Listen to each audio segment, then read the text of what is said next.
Bonjour à tous, donc voici exercice 2 sur Scratch du brevet des collèges Métropole juin 2017.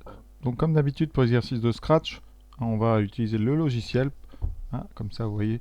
Alors sur la copie originale, vous n'aviez pas les couleurs, là c'est les couleurs que j'ai été mettre, que j'ai été faire avec Scratch justement, donc on va plutôt travailler sur ces couleurs, ça vous habitue aux couleurs des blocs. Donc ici, le texte, eh bien vous aviez donc un bloc triangle ici, qui permettait de tracer des triangles, vous voyez, donc on a stylo en position d'écriture, donc c'est-à-dire qu'on va écrire et on répète 3 fois avancer de côté. Alors côté, ça a été défini évidemment dans le script principal ici, donc on met donc mettre côté à 100 et côté ça a été défini, je vais vous montrer, c'est une variable qu'on définit évidemment en dehors de ces blocs là. Voilà, donc l'idée c'est de faire tourner ce programme alors la figure que vous avez là, elle correspond à la question 4. Donc ça, on en parlera plus tard. Donc je vais mettre un tout petit, voilà. Donc nous, quelles sont les coordonnées du point de départ du tracé? Alors on va regarder. Évidemment, je vais vous montrer tout de suite, parce que vous avez déjà réfléchi à l'exercice, je suppose. Donc on va regarder sur GeoGebra, sur Scratch, ce que ça donne. Donc voilà notre Scratch. Alors j'ai changé le lutin, j'ai mis un petit canard pour une fois, ça nous changera du chat. Donc j'ai tapé exactement ce qui était. Alors j'ai rajouté un truc que vous ne voyez pas. C'est qu'ici, dans les données, ici, j'ai créé une variable côté. Côté, c'est un entier. Enfin, c'est un entier ou c'est un réel, enfin un nombre. Vous pouvez mettre ici, à la place, donc mettre côté, vous pouvez mettre 100, 200, 300. Donc ça permet de fixer comme ça la valeur d'une variable que vous créez. Ça permet de donner des noms qui permettent de comprendre. Vous voyez, côté, donc ça va être certainement le côté d'une figure. Ici, ça sera des triangles. Alors, qu'est-ce qui fait ce programme? Donc, vous voyez, alors le programme principal, donc c'est le drapeau là. Quand on va cliquer donc sur le drapeau, qu'est-ce qui va se passer? Déjà, ça efface tout. Donc, s'il y a d'autres dessins, ça remet à 0. Ensuite, on va à moins 200, moins 100. Moins 200, moins 100, vous voyez, quand je déplace ici ma flèche, vous voyez en bas, à cet endroit-là, vous avez les coordonnées. Alors, si vous voulez les coordonnées qui s'affichent, vous pouvez les avoir en permanence. Ça, il y a ici, donc où est-ce qu'on peut voir ça? C'est en bas de quelque chose. Voilà, ici en bas de mouvement, vous pouvez cliquer sur abscisse ordonnée et direction. Comme ça nous rappellera les angles. Donc ici, quand je vais cliquer, donc vous voyez, je vais aller à moins 200, moins 100. Donc vous voyez, je vais me placer ici, donc vous voyez, ça sera par ici, moins 200, on sera par ici, et moins 100, c'est plus bas, voilà. Donc la figure va commencer à peu près ici. Ensuite, on va orienter à 90. Alors, orienter à 90, vous vous rappelez, quand vous cliquez, on vous rappelle que c'est vers la droite. Ensuite, la variable côté, on la met à 100, donc côté vaut 100. Et on va répéter 5 fois quelque chose. Alors on répète triangle. Alors triangle, vous voyez, c'est un bloc qu'on a créé avant, qui fait déjà quelque chose. Ça permet d'avoir comme ça des sous-programmes à l'intérieur d'un programme. Qu'est-ce que fait votre triangle? Il met le stylo, on peut écrire, et il fait avancer de côté. Donc ici, on va avancer de 100. Et à chaque fois qu'on avance de 100, on tourne de 120 degrés. On avance de 100, on tourne de 120. Donc ça, 120 x 3, c'est 360. On va donc fabriquer un triangle. Donc je vais vous montrer ce que ça donne. Alors on va mettre des pauses parce que là c'est un petit peu trop rapide. On va regarder ce que ça donne quand je le fais fonctionner. Vous voyez, voilà, ça donne ceci.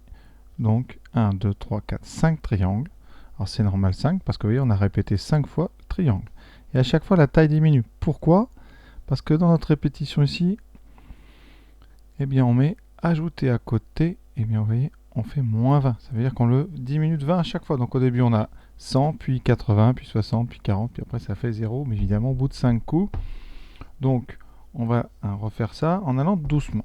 Alors, pour bien contrôler un programme, on peut, vous allez dans contrôle, et on va attendre jusqu'à. Ici je vais mettre attendre jusqu'à quoi? Capteur, mais jusqu'à ce que la touche espace eh bien, soit pressée. Donc je mets ça dans le jusqu'à. Vous voyez, je vais agrandir un peu ici. Voilà. Et donc à chaque fois que j'appuie sur espace, ça fera une boucle. D'accord? Et ensuite, où est-ce que je peux mettre un autre attendre? La même chose. Donc contrôle, ici, attendre jusqu'à. Je vais mettre ça là. Et comme ça, il m'attendra aussi ici. Donc, dès que j'appuierai sur espace, il se passera quelque chose. Enfin, j'espère en tout cas. Voilà. Donc ici, on a mes deux programmes. Donc vous allez voir comme ça en détail. Donc on démarre. Voilà. Pour l'instant, ça ne avance pas, je n'ai pas appuyé sur espace. Donc j'appuie sur espace une première fois, vous voyez. Alors là, ça a fait les 3 fois d'un coup. C'est bizarre. Ça aurait dû normalement. Alors j'ai peut-être appuyé trop vite. Donc ensuite, je réappuie une deuxième fois. Ouais, oui, c'est que j'appuie vraiment trop vite. Voilà. Et donc, vous voyez, chaque fois, il avance un peu. Voilà. Et donc, chaque fois, Vous avez un, voilà, et donc à la fin il s'arrête. Vous voyez, donc c'est découpé comme ça, chaque boucle dessine un triangle, donc très très simple. Maintenant on va pouvoir répondre aux questions.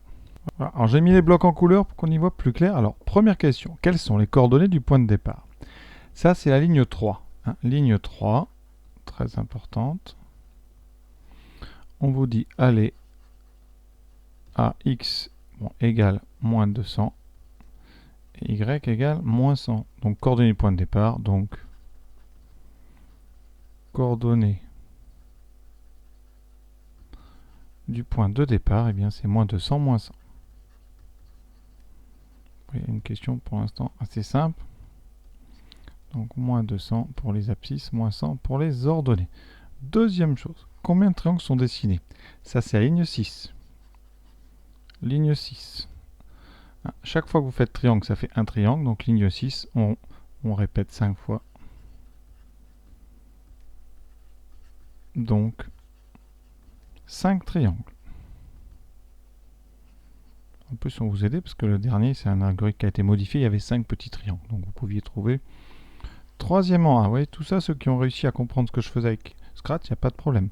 Quelle est la longueur du côté du deuxième triangle?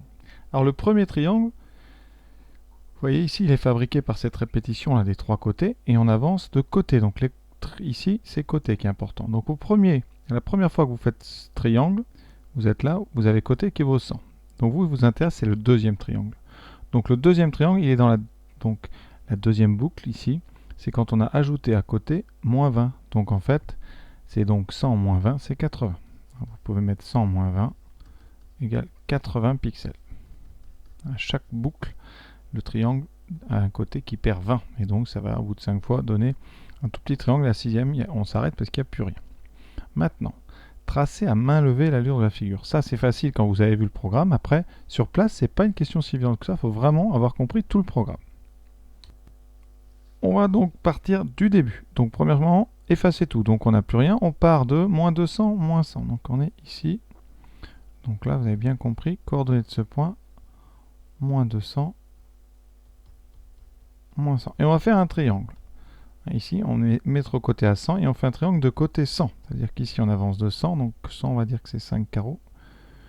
Voilà. Ensuite, on tourne de 120 degrés. Donc on va vers là. Donc maintenant, 120 degrés, vous voyez, c'est un angle qui est par là, c'est-à-dire vous tournez ici de 120, donc vous êtes ici à peu près, et vous faites la même longueur. Donc ici, en côté, je vais les mettre en violet, on avance de 100, puis de 100, ensuite on retourne de 120, donc on allait par là, donc on fait ici par rapport à ça un angle de 120, donc vous voyez qu'on va partir par là. Je vais vous mettre en rose les angles de 120, parce qu'il faut les voir. Ici vous avez 120, ici quand vous avanciez, vous aurez 120, et donc vous avez votre premier triangle qui est ici. Vous êtes à ce point-là. Maintenant, on sort de la première boucle. Et ici, il y a marqué avancer de côté. Donc on réavance de 100, donc on se retrouve ici.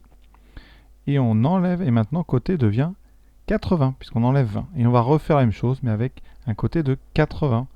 Donc si vous avez bien saisi, eh bien on va avancer cette fois-ci de 80.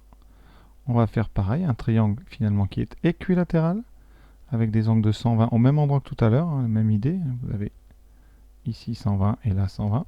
Vous faites le triangle, vous revenez ici grâce à l'instruction numéro 9 et maintenant le côté devient 60, donc on avance de 3 carreaux. Ensuite on fait notre petit triangle équilatéral, on revient là, on rajoute côté, ça c'est la ligne 8, et ensuite côté devient 60 moins 20, donc devient 40, donc on fait un triangle de 40 et toujours équilatéral. Voilà, on revient ici, côté devient 20, on fait un petit triangle. Voilà, et là, on finit notre triangle. Ensuite, on avance ici. Et côté devient, alors moins 20, mais là, ça n'a plus intérêt puisqu'on s'arrête. Et là, c'est tout. Donc voilà, vous avez 5 triangles équilatéraux. Donc 5 triangles équilatéraux.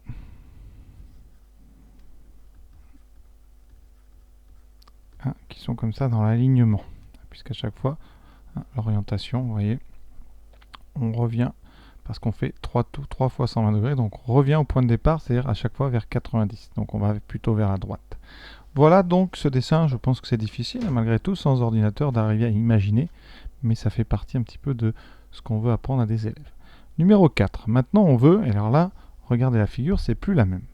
Voilà. Et là, eh bien, on veut faire ça avec le même programme. Donc, qu'est-ce que vous remarquez? Eh bien, on a toujours nos 5 triangles, mais il y a une petite rotation. C'est-à-dire que quand vous êtes ici, eh bien, avant d'avancer de côté, eh bien, on doit ici tourner. Tourner de combien? De pas beaucoup, c'est un petit angle ici. Hein. Vous avez donc deux triangles équilatéraux, 60-60. Il vous reste donc à tourner de 60.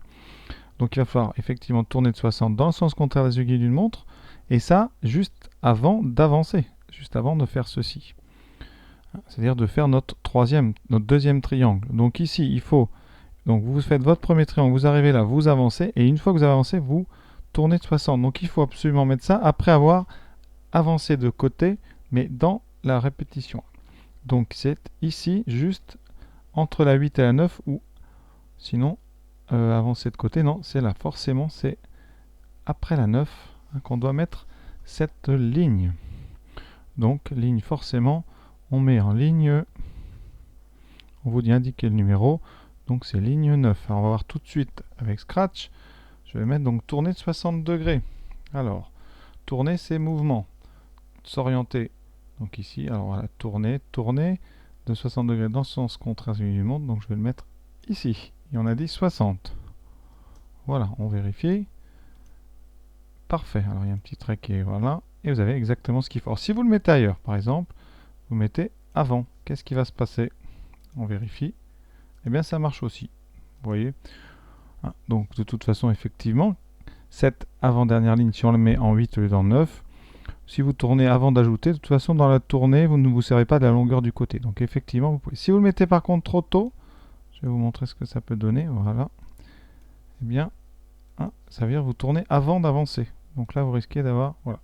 C'est-à-dire que vous partez trop loin, donc là, c'est quasiment impossible à prévoir. Enfin, pas impossible, mais bon. Vous voyez, donc il n'y a pas d'opposition, vraiment. Il faut le faire entre la fabrication des différents triangles. Donc c'est vraiment après avoir fait triangle. Et surtout, il faut le faire après avoir avancé. Donc ici, effectivement, il faut le mettre vraiment ici ou là. Donc on va rectifier. Voilà. Donc vous voyez bien, on a magnifique. Alors après, hein, vous pouvez faire des beaux dessins avec ça, changer, mettre un côté plus grand, répéter plus de fois, etc. Si par exemple vous enlevez, regardez des trucs qui sont assez jolis. Si au lieu d'enlever 20, vous enlevez par exemple 10, faites moins 10, et que vous répétez 10 fois, normalement ça va faire un très joli dessin. Voilà, vous avez comme ça, toute une sorte d'escargot qui va se créer. Si vous enlevez la rotation, eh bien vous aurez 10 petits triangles qui se dessinent les uns après les autres. Ils ne rentrent pas, donc à la fin vous avez un petit défaut. Et voilà. Donc conclusion, ligne 9, ou vous le mettez donc en ligne 8. Voilà, mais surtout, il faut mettre après la ligne 7. Donc, juste après le bloc triangle. Après le bloc triangle de la ligne 7. Voilà, bon, bah, c'est terminé pour cet exercice sur Scratch, qui est quand même très intéressant parce que, pour une fois, vous devez vous-même faire tourner le programme sans avoir forcément l'idée de ce que ça peut donner. Voilà, à bientôt. J'espère que ça vous a permis de comprendre bien l'exercice.